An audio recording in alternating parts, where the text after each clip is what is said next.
Next curve. Hey everyone, welcome to Next Curve's reThink webcast and our Analyst Corner. I'm Leonard Lee, Executive Analyst at Next Curve, and welcome to this episode of Privacy and Trust, the state of privacy and trust, actually, where we cover the hot topics in privacy, trust, and security that matter today. And speaking of today, I have my co-host, Debbie Reynolds of Debbie Reynolds Consulting joining me to have a recap of privacy and trust in 2023. And we have a lot to talk about because Debbie, hello, how are you? I'm well. Thank you. Happy to be here. Thank you. I'm trying. Love the scarf, by the way. Thank you. But we haven't spoken in a long time, but I've been tracking your work. You do wonderful work, which is the reason why we do these collaborations, because they end up being great collaborations. But I wanted to catch up, and I thought, hey, this is the end of the year. Let's do a recap and fill me in on what was big for you in 2023. But before we start, I want the audience to know that, Debbie is, you are the person to go to for privacy and trust. And so we'll give Debbie an opportunity to share her information so you can get in touch with you if you're an enterprise or a consumer or what have you. Debbie, how you been? I've been great. This has been a very interesting, busy year, busy in a good way. It's a high-class problem to have. I've been doing a lot of speaking. People ask me a lot about not just privacy, but AI and digital transformation. People are trying to figure out how can we get our hands on this technology? What's the best way for us to use it? What's the best way? What are the risks we need to really think about? So that's been a lot of my work and my time this year. I've been fortunate to have been asked to speak at a lot of, little companies like PayPal and Coca-Cola and Uber and places like that. So yeah, it's been great. Yeah. Well, awesome. Like I said, I've been following you on LinkedIn, and you have these 5-minute little pieces that you do that are super informative, and at least it gives me a pulse of what you're up to. But I wanted to ask you, what are these things, the big privacy and trust topics that really kind of popped out at you during the course of the year? You write about a lot of stuff. You've been engaging with a lot of companies, but what are those things that were really, notable? Yeah. And consequential? I think probably notable things like seeing the rapid pace of innovation, all these new products that people have out. We talked a bit about Vision Pro, and we're seeing a lot of our predictions about that rolling out in terms of Apple maybe breaking some of those patents apart and putting it into other things. We'll see that seep through for sure. Yeah. I think the surprising thing for me, even though AI is not a new thing, I think that with the boom of generative AI, it got people more interested in AI, obviously, but companies started to think more about, wait a minute, like if we do this, that makes our risk higher, right? So they really want to talk a lot about risk around AI and how that impacts privacy, because what AI does, especially if it's handling personally identifiable information, it really heightens that privacy risk. So it really creates a situation where companies need to think more about accountability, governance, and even data lineage. So data lineage is an issue that a lot of companies never had to think about. So They're like, okay, we have data, and then this is how we govern it, so they never had to say, where did this data come from, right? So that's what regulators want to know. That's what when these laws are being passed about transparency in AI, that's what they want to know. So you can have data that you got, legally, use it for the right purpose initially, and then it goes off the rails. Yeah.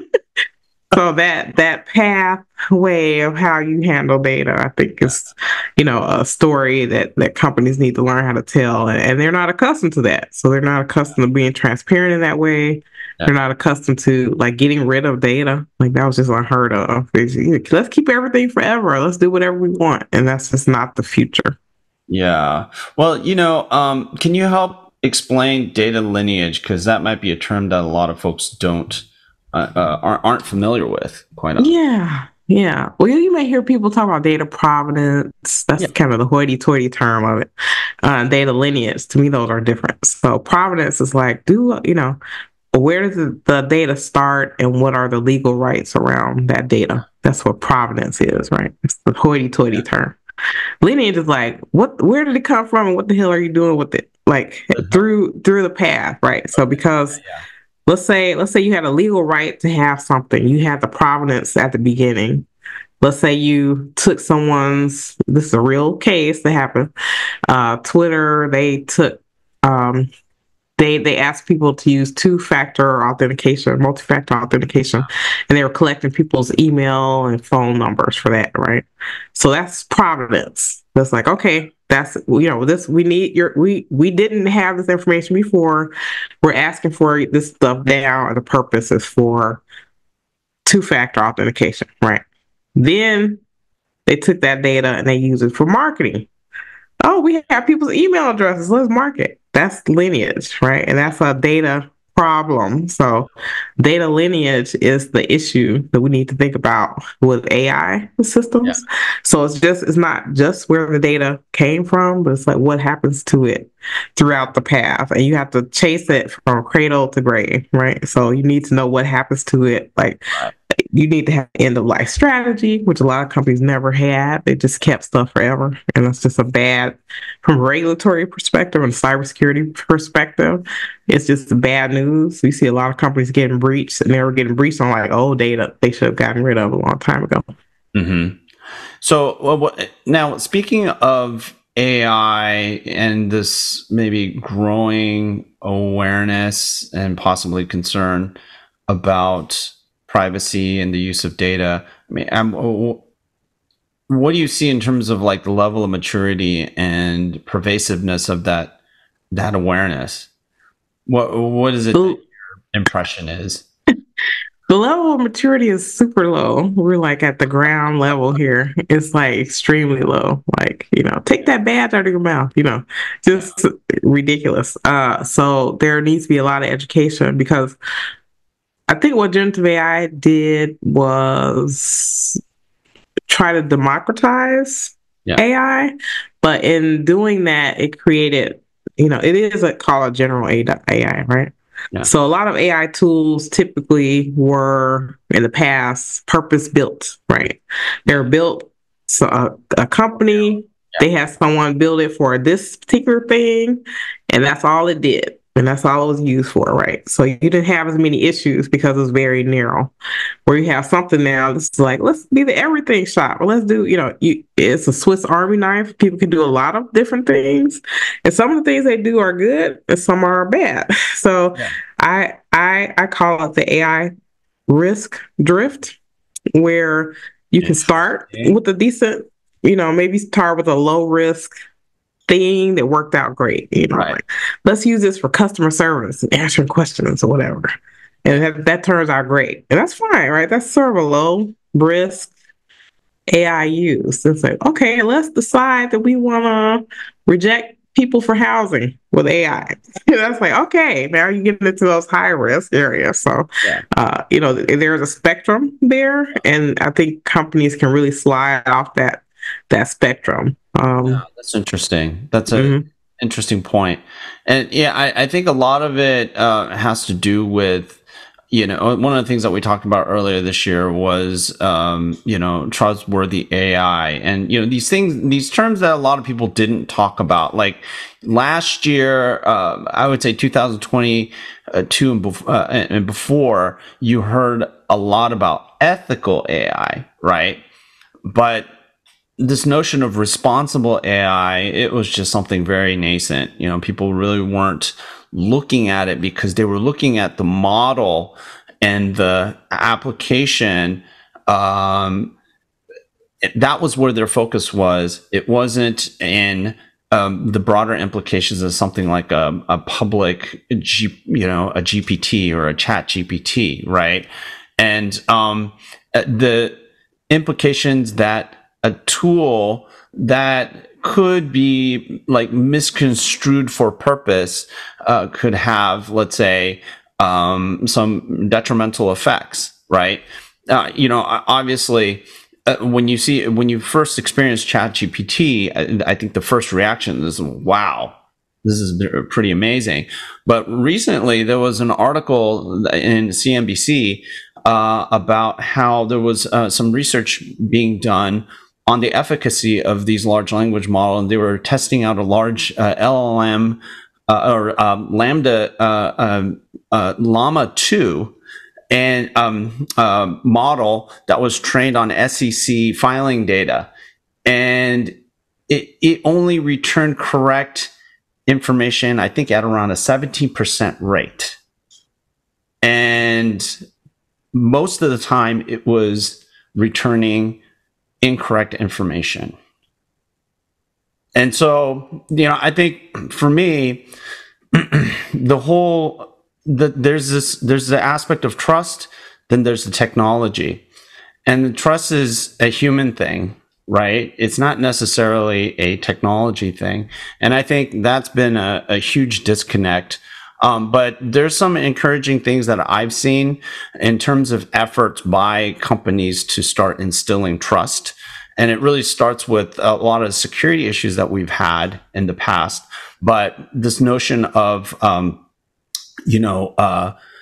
trustworthy computing, confidential computing, where you literally at a technical level from the processor on up, you're trying to harden the entire, let's say, technical stack so that you have these protected execution environments that can be deemed trustworthy, right? You have mechanisms that can instill human confidence and trust in an environment, in a system, in an application. And so this is a positive that I've seen, but the thing that I think you and I have in common in terms of a concern is, the representation of these technologies in creating, trust issues. And we're starting to see that now. I mean, there is very strong evidence coming out through use and now research that these generative AI tools are not delivering the level of trustworthy outcomes that a lot of folks, I think, very early on assumed that they delivered. And I think in regards to privacy, can you? This question of whether or not an individual, an organization, a citizen can trust engaging with any of these systems with their privacy protected. In my own research, I don't find that is the case. And I do ask this question to every company that claims that they're a Gen AI company, how they protect and isolate and ensure the privacy protection of user data. And that extends beyond just data that is input, because you could input a document and then get a summary back. That's one thing. But what about the prompts and the ongoing engagement with a large language model or generative AI tool? And so anyways, those are like kind of the things that really I thought were topical in privacy. And that it just kind of overwhelmed everything else. We still have cybersecurity and all this other stuff, privacy practices that are quite broken globally, and this just adds another layer of complexity on top of everything. I agree. I would say the first thing I tell companies is that a generative AI system is a source of information. It's not a source of truth. Just like you don't trust everything on the internet, you can't trust everything that comes out of an LLM or a large language model. It's not made to do that. It's made to scramble the eggs to give you an answer. It's not going to give you the right answer. And like the example you gave with the FCC filings, when you said, I'm like, that's like the totally wrong tool. It's like if you're looking for something to recall, there are different databases that do that. That's not what a generative AI tool will do. It will read what you have there, and it will try to regurgitate something, or it will infer something, and it doesn't do it correctly. So it's not meant to be a truth machine. And so I think companies looking at it for that reason, it's just the wrong tool for that. It can generate, let's say a low stakes thing. You need project management outline for some I don't know. But what's the new hot project management term? Agile, waterfall, blah blah blah. You can do that a thousand times. Sounds good. Super easy to do that, right? But yeah, if you're asking it to make decisions, that's where you get those higher risks because it's not reliable for that. If you're trying to take data out this in, it's almost impossible. You have to almost put more stuff in it to like fool it to not do certain things, right? So once you scramble the eggs, you can't really unscramble the eggs. So it's really important that companies think about what goes into those models and then who's looking at those models. Like, so now you're creating like an internal threat situation, internal insider threats, espionage situation within the corporation. Because now, not everyone in the company needs access to everything. Then you're going to throw everything into a big bucket and tell everybody play with it. No, that's not. That's so bad. So I try to tell people, if this toy, you can't be responsible with it, you should not play with it. So Yeah. Well, you're raising a really interesting question here, and it's a question I actually asked a lot of companies and haven't really gotten great answers. And quite honestly, my observation through the research that I do is that the level of capability is very low to support something, requirements under, let's say, GDPR, right? I mean, if you have users who are engaging with a large language model and somebody wants to exercise their right to be forgotten, how do you do that? How do you extract that? How do you go and basically institute targeted amnesia on a large language model? And even with RAG models, which are these retrieval augmentation generative approaches, or RAG, usually what they're using is either a graph or a vector database, right? And you know what? Extracting someone's quote unquote personal data, personal engagement with a particular application, generative AI application, whether it's RAG or it's a standalone, nobody can really explain how that's done. Yeah. So, well, I can explain it for you.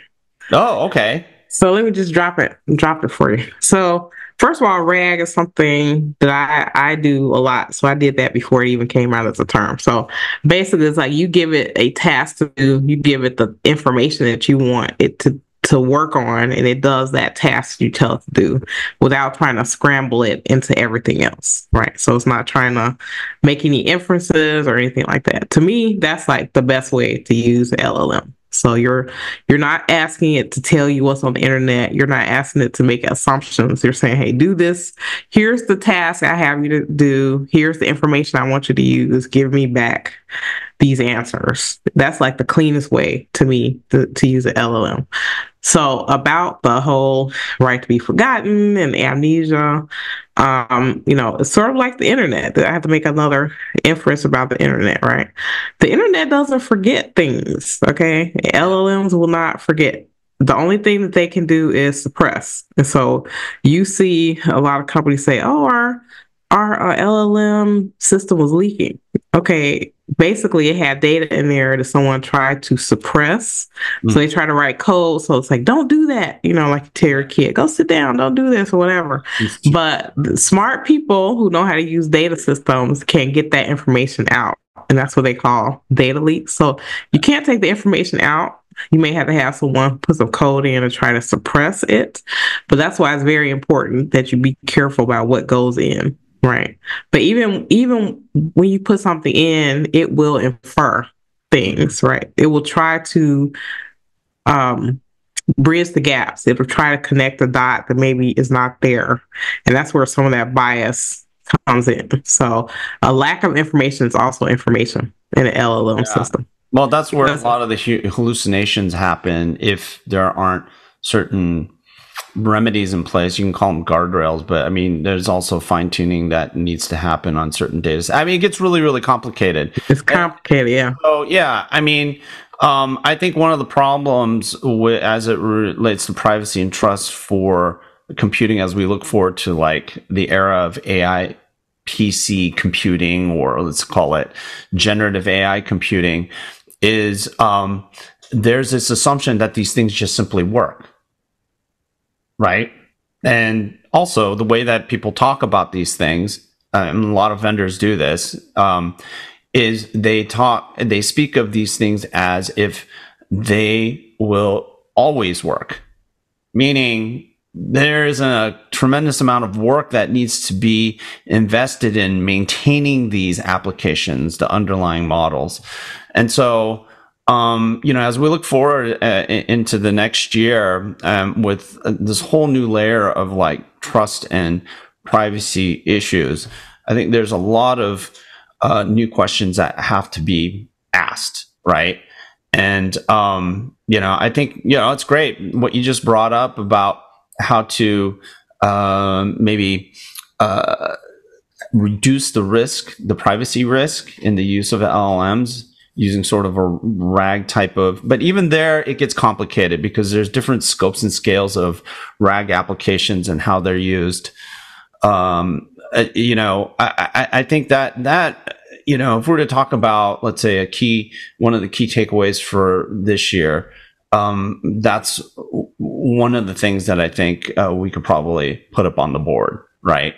And say, hey, look, absolutely, this is very important for organizations to think about, is that when people say this is the early days of generative AI, it truly means it's the early days of generative AI, meaning most people out there don't know what they're dealing with and they don't know what they're talking about in often cases. A lot of that talk sells products, and that's why people do it, right? But you as the consumer or the company, you're going to be left holding the bag. So you're going to be responsible. You're going to be accountable. If anything goes wrong, you can't go back to the company and say, hey, the dog ate my homework. Like, that's just not going to fly. So I think companies need to really think through this. Digital transformation of any type is difficult.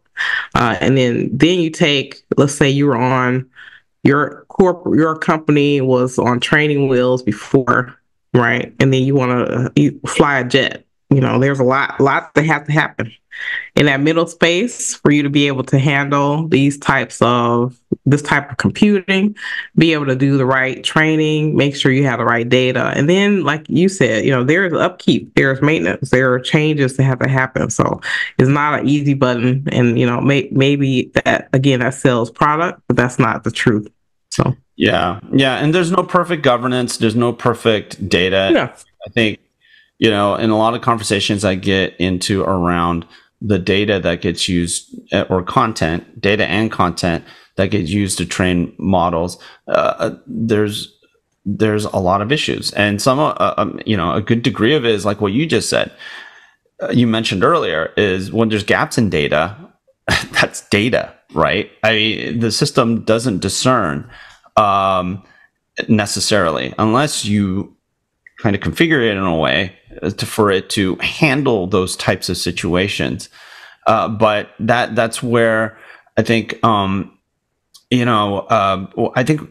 speaking of like the things that we talked about early on this year. And if you guys in the audience have missed some of our earlier podcasts, you should really check them out, because I mean, we brought up some points that are just simply, I hate, you know, I don't want to pat ourselves on the back here, but they were spot on, right? Now, okay, you can pat yourself on the back. I think you deserve it. Yeah. No, I mean, I'm sorry. We had the podcast. We said what we said. We can't take it back, and I don't think we would. But yeah, I mean, I think this whole topic of trustworthy AI, safe AI, these are all things that are going to have been concerns and topics, or issue and concern driven topics, that I think are going to continue to become really, really big into 2024 and beyond. Right. And I agree. yeah, I mean, you know, things like, I mean, yes, we're going to be looking at edge generative AI applications, or what a lot of people are calling hybrid AI, and that's something else that we emphasize quite a bit. That a lot of the privacy benefits is going to happen when these things can be run locally on device and within a consumer's control. But even then, there are issues. A whole bunch of them related to privacy. Yeah. You know, one of the things to consider is the portability of privacy. As you, let's say that you move one model from device to device, and a lot of people upgrade, right? Their device. Right. So how you know, it's one thing for a model to be portable. It's another thing for that specific model, to be portable with privacy protected, and I'm not too sure anyone really has a good proof point that they can do that effectively. So yeah, the key will be in the future to track where that data goes and what happens with it, because that's where the privacy problems happen, right? Yeah. So the less movement, the less changes, the least amount of dual uses or multiple uses of data. That's what companies love to do. So let's federate everything, you know. So that may not be the best thing to do in terms of private data, right? But that's where a lot of those issues happen. And when we're talking about trustworthy AI and responsible AI, it really is about the use, like the person using it, right? So you have to train the people who are using the tool to know what that means and how they have to use the tools, right? So it's not that the AI is I don't know. I hate when people say that, well, AI is good or bad. You're trying to give technology a human trait, right? But there are good and bad uses. And so for me, technology is like a double-edged sword. So part of that responsible AI and trustworthy AI is making sure that people understand what is happening in these systems, what they're doing, what they need to, how they need to handle it, and then trying to make sure you mitigate or eliminate the risk of those high stakes, problematic use cases that harm people. Like that's what regulators care about. So the fact that you do a waterfall outline in generative AI, no one cares, right? So go for it. No one cares about that. But they do care if you're using AI tools without a human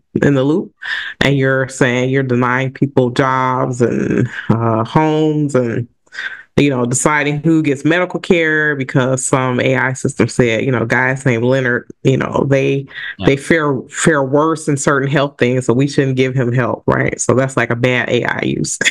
That's the irresponsible use of AI. That's all human, and also it's I think you're absolutely right. The AI itself is not inherently good or bad, but it is either ready and mature for certain uses, and I think the real issues are the exaggerations about and misrepresentations of the technology, and there's a lot of that out there, and that is really something that I personally am trying to let's say counter, and that's simply my job as an analyst. It's not my job to perpetuate false or misguided notions about a technology. We talked about this before, and it's the same with you, right? I mean, that's why the work that you do, especially focusing on privacy, is something that no one really talked about until maybe about 3 years ago. These things this is a really esoteric topic, right? And in fact, kind of boring and inconvenient, because many will argue it stifles innovation. But the thing is that it is what we're trying to do here, especially with this podcast, is to clarify things and help the audience understand where these technologies are, and then have them make better decisions around their uses of the technologies, and foster the use of these technologies in ways that protect privacy, confidentiality, not only for the organization or the enterprise, but for their customers, right? And so, yeah, I mean, I think maybe, things can be misconstrued as that we have this negative view on the technology. That I would say that's absolutely not the case. No, absolutely not. I'm a technologist, so I love technology. I don't love everything that people try to do with technology, and so I try to tell them, hey, here are the benefits, and here are the risks, and here's what you need to do as a human. Here's what you're responsible for.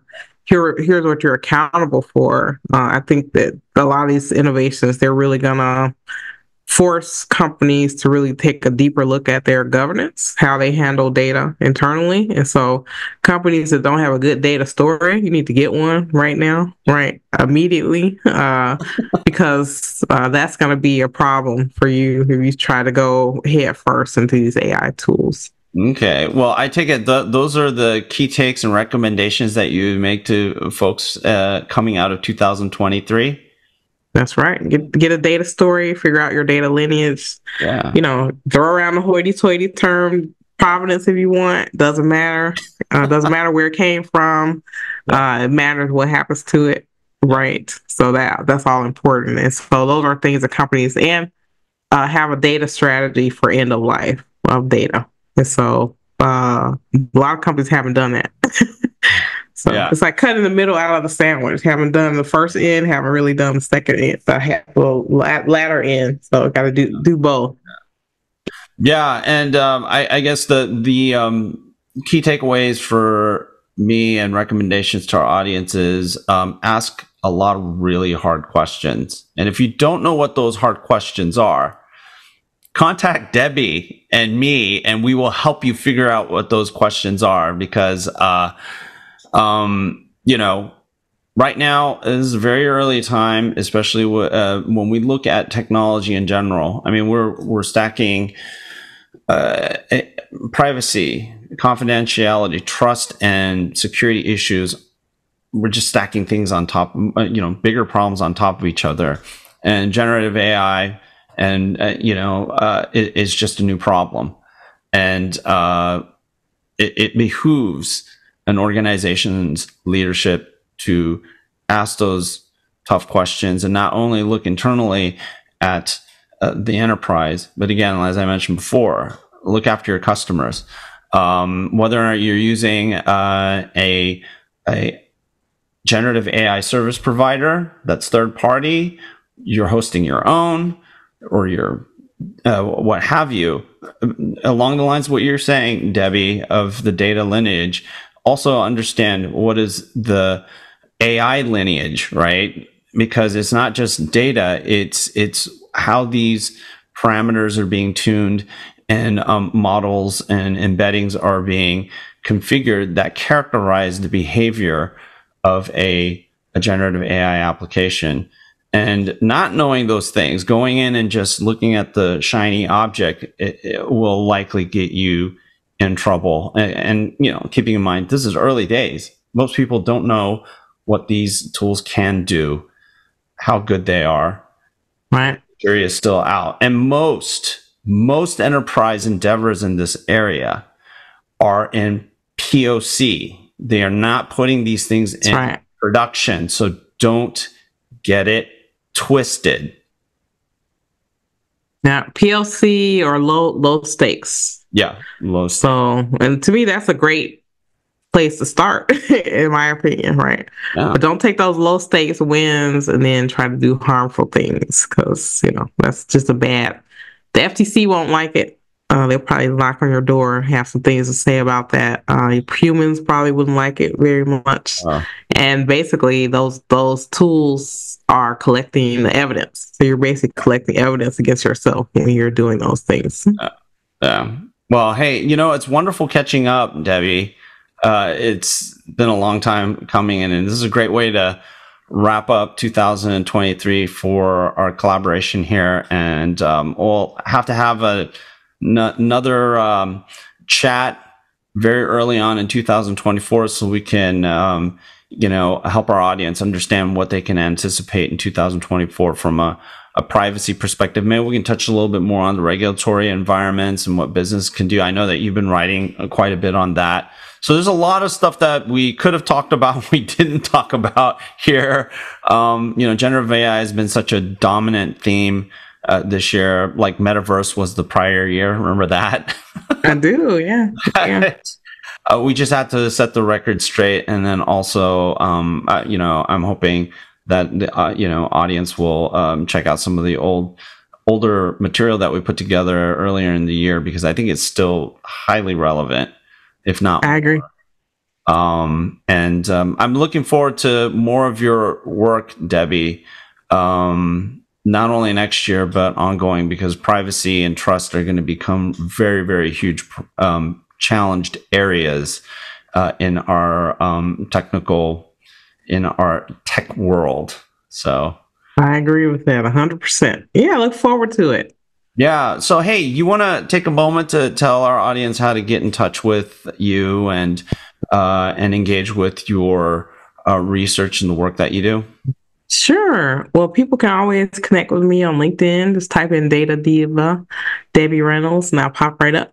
I also have a website, DebbieReynoldsConsulting.com. You see a lot of my videos, a lot of my work, interviews, podcasts, which basically we recently had a huge milestone. We reached 100,000 episodes, and we're in over 100 countries. Wow. Well, congratulations on that. And Thank you. And happy holidays to everyone. Thank you so much for tuning in. Please subscribe to the Next Curve YouTube channel. The easiest thing to do is subscribe to the Next Curve Research Portal and Media Center at www.next-curve.com for a constant diet of the tech and industry insights that matter. Once again, thank you, Debbie. Great to jump on this podcast again with you after such a long time. We gotta make sure that we do this on a regular cadence 2024. Happy holidays, everyone, and have a wonderful, prosperous 2024.